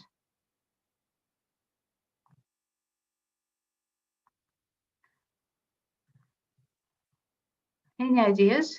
Which is which? So I expect to have Alexander. So I think that the first and the third one are very similar. So we also have 2 similar words like law and low. So in one case it is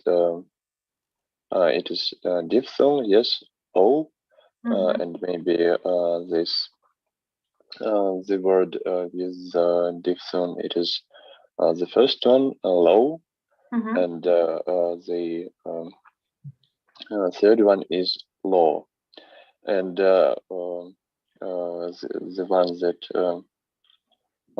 that is raised now. So it's lu, and it is the second one. Yeah, and as we see, it is very, very intensive. Yeah. It is intensive because we have two formants merged here, and when two formants are merged, they make each other more intensive. Least, list, Sorry. low, Lu. law, So you're right. I like what you said. Yes, we see that formants are changing here, so it's more likely to be a diphthong. Maybe this word will help us to see the difference between British variant, British variety, and American variety. So, what do we expect? What do we expect here? What difference do we expect here? The pronunciation of one word in two varieties. Is it butter and butter? Butter, butter. No? Yes, we expect to have this rhotic sound in the American variety, and the vowel would be a little bit different.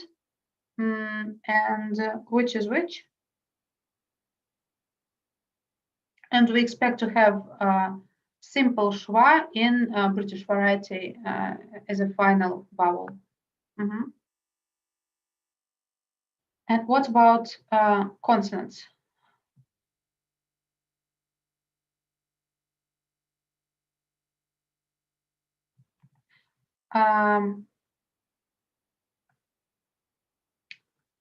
Here on the second picture, I can see that the whole word is shorter, and here I have a longer word. So, but the consonant here, the closure is very, very short.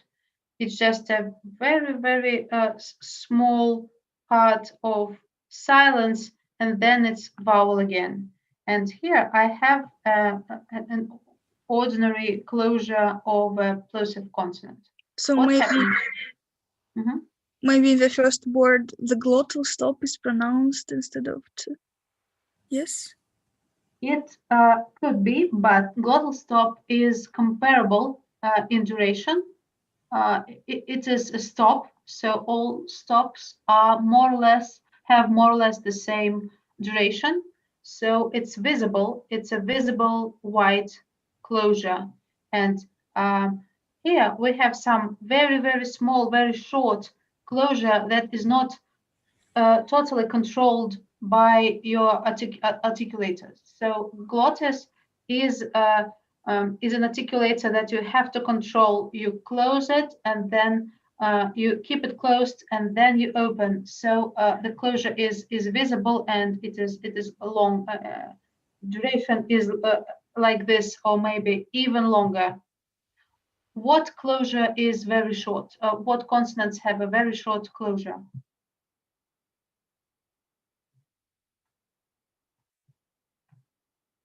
Probably glottal ones. Yeah, not just rhotic, but we have trills and taps and flaps with very, very small closures. As in trills like r, and in taps or flaps like r, we have not closure, which is intentional closure and then burst. We have a vibration or just one small part of vibration. So it's not, we don't control this vibration. We just cause vibration and then it just goes. And it makes the closure duration very, very, very small. So when we have this very short portion of silence, it is not a stop. It's something that is vibrating. And when we have just one portion of the silence, so it's a tap or flap sound, which we have in American variety of English in some positions. And t and d are pronounced as taps or flaps. And now I should play a recording.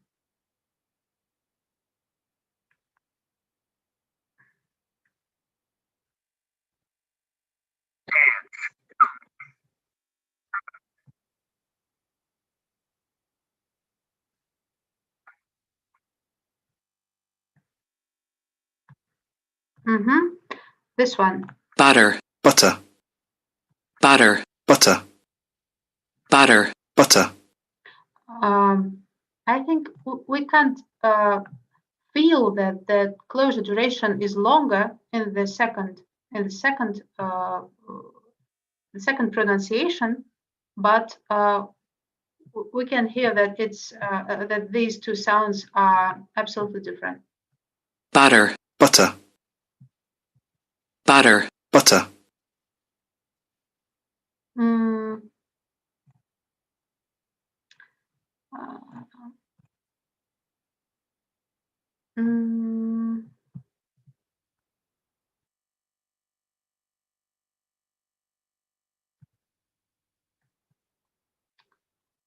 And then I have the last question, that is we should just look at the spectrogram and choose one or three words that belongs to this spectrogram. So please take part as just try to guess what word of these three do you see on the spectrogram?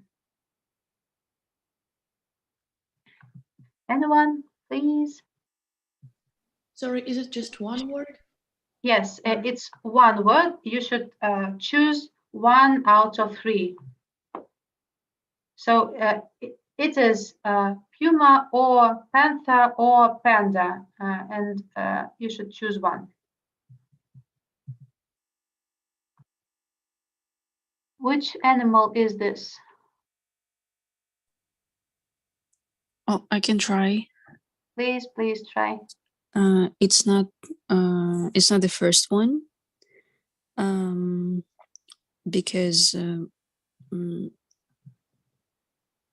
Because I think there is something like a closure, like silence and closure before, like in the second part of our spectrogram. I see. Yeah, after the like nasal consonant. Yeah. And it is probably voiced. So our fundamental, like we can see the fundamental frequency. So maybe it's panda. Yes, we have something like closure here, and it's a voiced closure. Let's listen to the sound.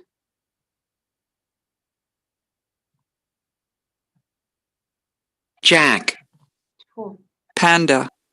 So it's panda. Okay.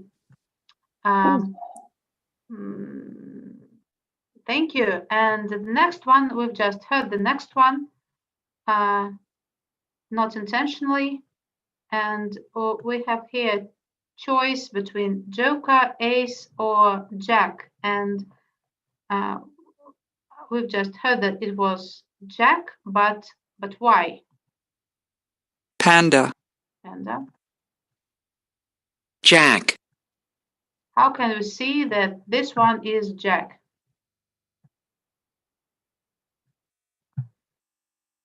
Or not Joker?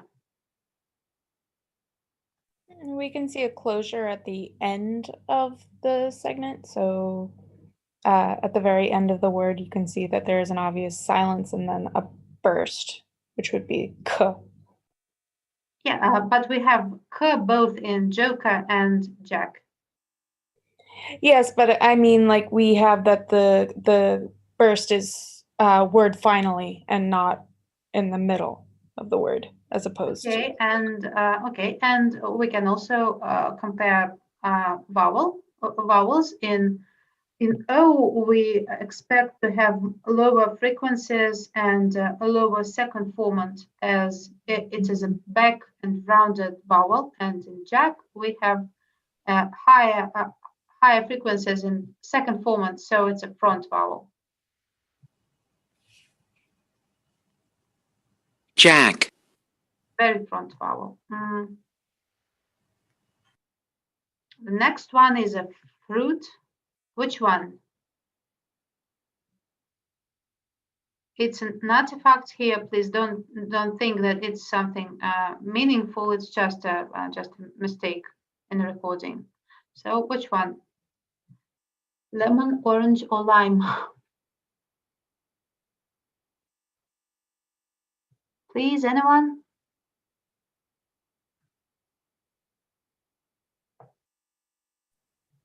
I think it's lime. lime, So it is lime. We do have something sonorant here, and then we have two vowels that are not two vowels, but two vowel, something vowel-like in two parts. The second of these two parts is more front than the first one. So it's I, okay, and then we have something nasal. And then I think maybe it's a burst, and then some vocalic element after this closure is over. lime, So it happens. There can be a burst in sonorant segments as well. So guess a language. Which one is this? Spanish, French, or English? It should be easy.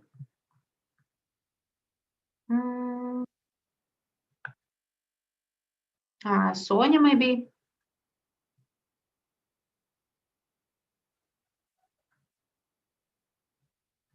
Nobody wants. Maybe it's French, because there is French. I don't. Yeah, because I don't think that the first sound looks like a sibilant or a vowel. So that's it. Yeah, that's right. Here we have the difference between non-sibilant fricative and sibilant fricative. It's maybe twice or thrice more intensive than non-sibilant in oscillograms. So yes, that's French. The next one is a flower. Which one?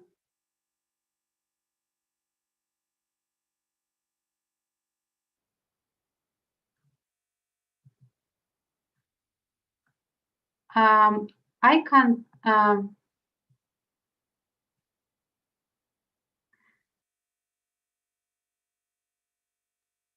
So judging by yes, judging by the first sound, it should be lavender. Yes, it is, and we also have. We also can speculate about the stress in this word. Just look at the duration of vowels. So the longest vowel is the first one, and the last one as well. And the first one is longer than the second one, So it is, we can predict that it's lavender. And I agree that the first one is most likely to be an approximant. lavender, lavender, Okay. Boring. Maybe this nice fruit as well. Avocado, apple, or apricot. Which one is this?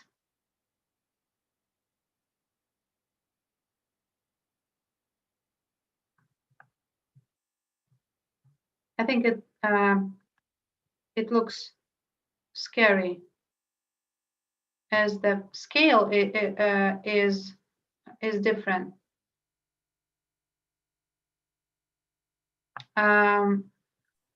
It could be apple, but what is it in the beginning of the spectrogram? Like something before the vowel. What is this before the vowel? There is something before the vowel. Is it something like aspiration? Or what? Because antelope, Right? it kind of looks like a burst, but not really. I don't know. I'm not yes, sure. We definitely have a burst here. We can see this burst on the oscillogram and on the spectrogram as well. And then there is something, and then we have this vowel. And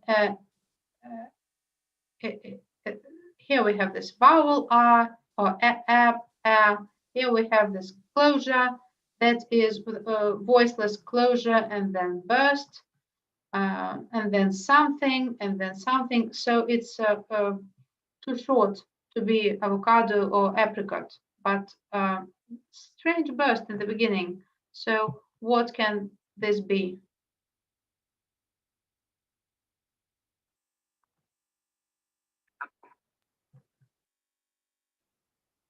Are you asking us? I'm trying to find a recording. So maybe it was like it starts with a glottal stop or something. I Thank don't know. you. Yes, it starts with a glottal stop. apple, apple, So there is a consonantal segment in the beginning of this word, and it's a glottal stop. It's all right to start it. But why a word beginning with a vowel should have a glottal stop? Sometimes it shouldn't, but if you begin the word with a glottal stop, you have the maximum amplitude in a vowel from the very beginning of it, and some languages require this glottal stop in the beginning of the of any word that begins with a vowel. So in many languages, you just can't begin a word with a vowel. So in English, it often happens that glottal stop begins pronunciations of this type. apple, But I don't think that it's necessary. Which one is this? Long words. Regression, aggression, or depression?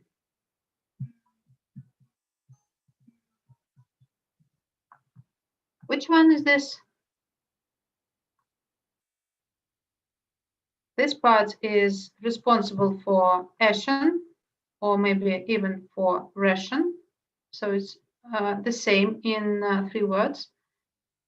And what is different is rig or egg or dip.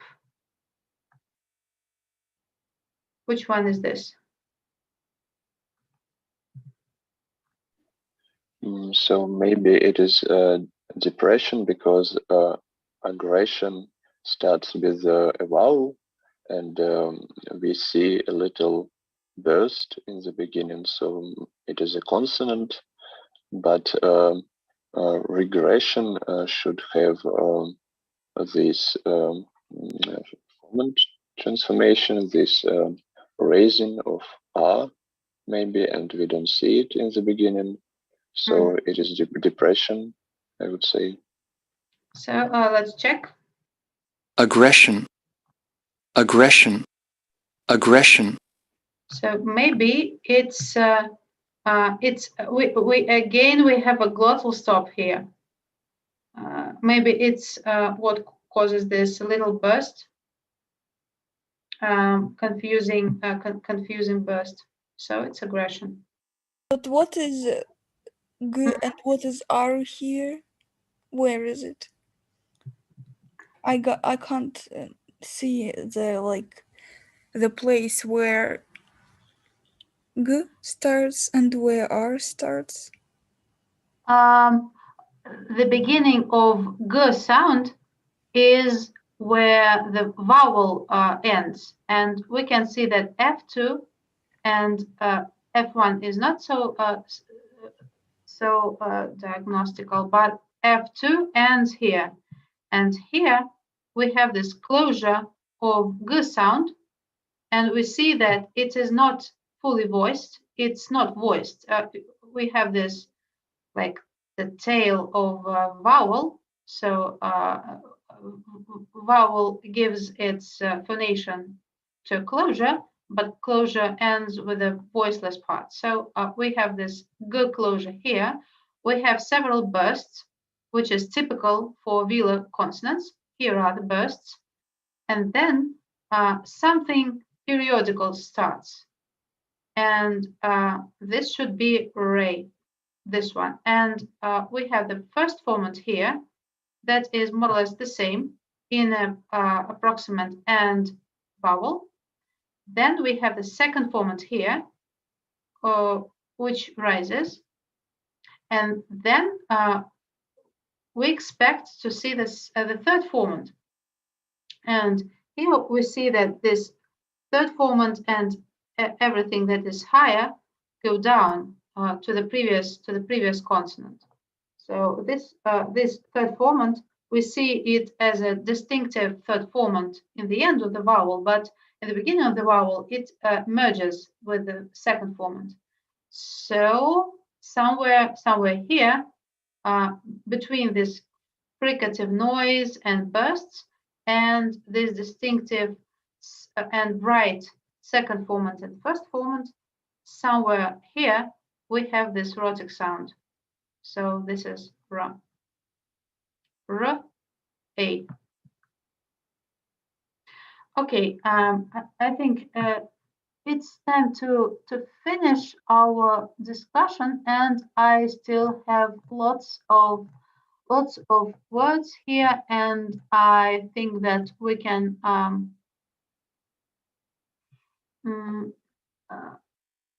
I can write the correct answers on the slides for you so that you could check yourself and have some practice with the spectrograms on your free time.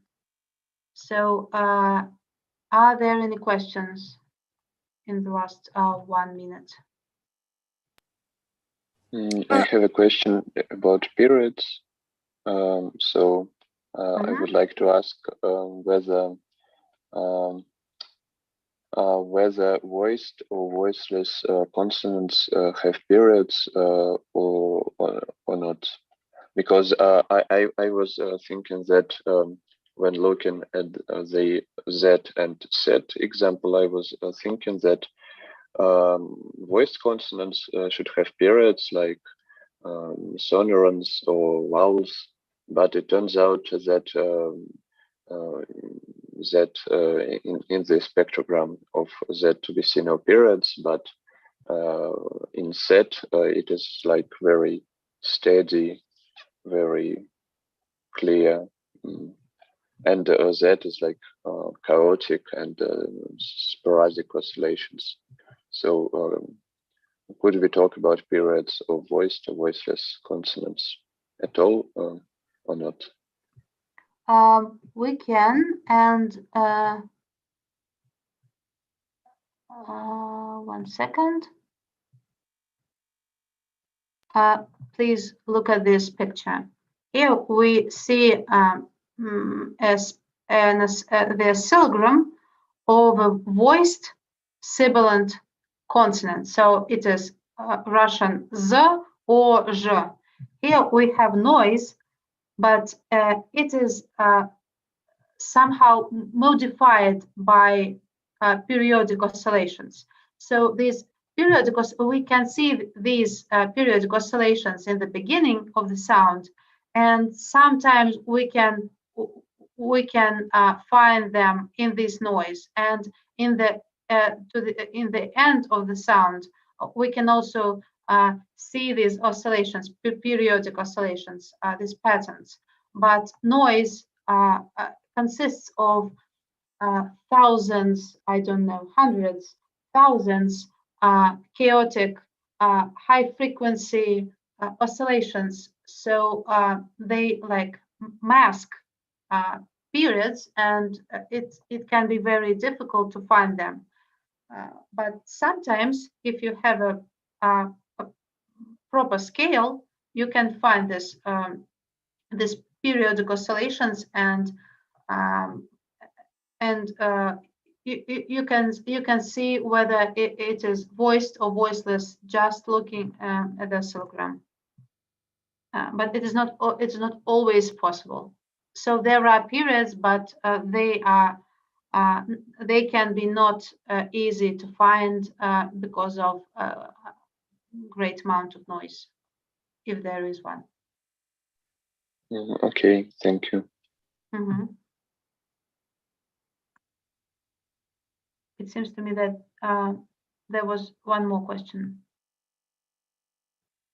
I wanted to ask, but not about the material we study. I wanted to ask whether our course is finished or not. No, it seems to me that we plan two more meetings in the next next month. I think that we have 2 more Wednesdays in April, and there will be one more Wednesday with Garik. He would speak about R and statistics and visualization, and then we'll have our last meeting, and we'll speak about field work, phonetic field work, and grammars, and making grammars using field materials, anything like this. And if you have some questions or topics or any subject you find interesting and useful to discuss on our last class, please let us know. Okay. So I think it's time to finish our discussion today. Thank you all for participation, and bye-bye.